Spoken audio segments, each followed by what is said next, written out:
You can't always get what you want. Still, Olympic gold medalist Alina Zagitova of Russia has given herself a chance at the world title.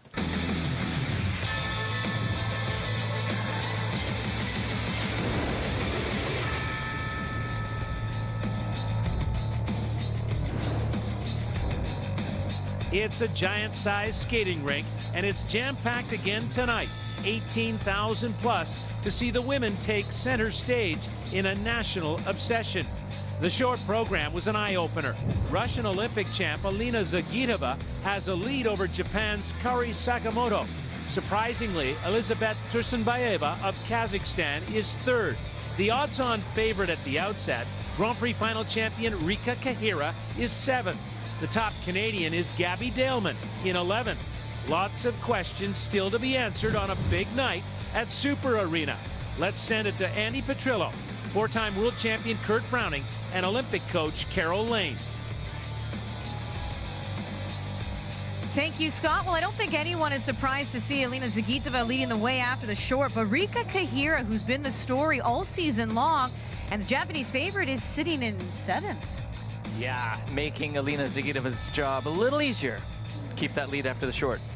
There she is. Yeah, that's perhaps also a year of learning for the young 16-year-old. We've said it before, when you're at Worlds, it's a completely different stage. And the good old saying in figure skating as well, the short program isn't going to win you the title, but it can lose it for you too. And did she give herself too much ground to have to make up? 2:23.49 leads the way right now. But here come world medalists, European medalists that are going to be competing here. You're looking at a two-time world medalist in Evgenia Medvedeva. Yeah, world champion. Yeah, yeah, that's what I meant by medalist. And undefeated for like 2 years, basically. And really, I love that she always acknowledges the crowd when they say her name, by the way. I'm just throwing that out there. And everything changes. All of a sudden, she doesn't win the Olympics as planned. All of a sudden, the landscape around her training environment changes. She moves to Canada. Like, she unearthed everything that she knew and has recreated herself and put herself in contention again. Yeah, a bit of a rocky season, but I think she expected that, as you mentioned, now training with Brian Orser, and does find herself here in the final group. And how about Kaori Sakamoto, the 2019 national champion?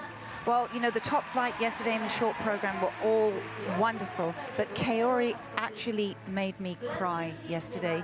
Her skating was so beautiful, delightful, unhurried, classically good skating. She's a force to be reckoned with. I just hope she can hold it together today, because it's tough when you can see. You can smell it. You can smell it. Yeah, you can taste it.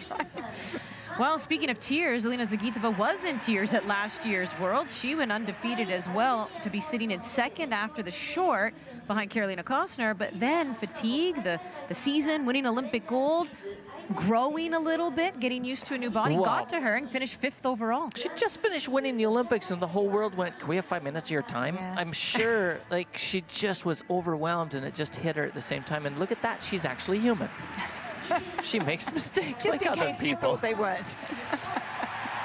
So she is sitting in first after the short program. And how about Elizabeth Tursunbayeva? Earned her first ISU championship medal when she took the medal at 4 continents this year.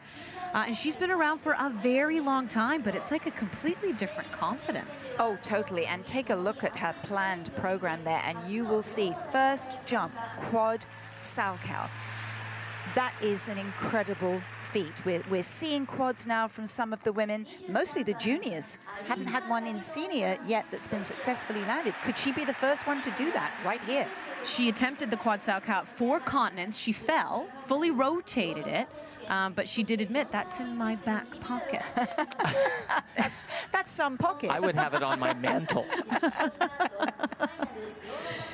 So this is going to be a tight one. It's going to be a tight race, although Alina Zagitova did give herself a pretty good lead, 82.08 in the short, and then Sakamoto behind her at 76.86. But wouldn't it be a treat for Sakamoto? The last time a Japanese woman won the world title, 2014, that was in Saitama, Japan, and that was Mao Asada. So you know they would love to see that right here on home soil. Japanese lady wins at home. She's Set for life. She's a legend. Warm-up is done. They are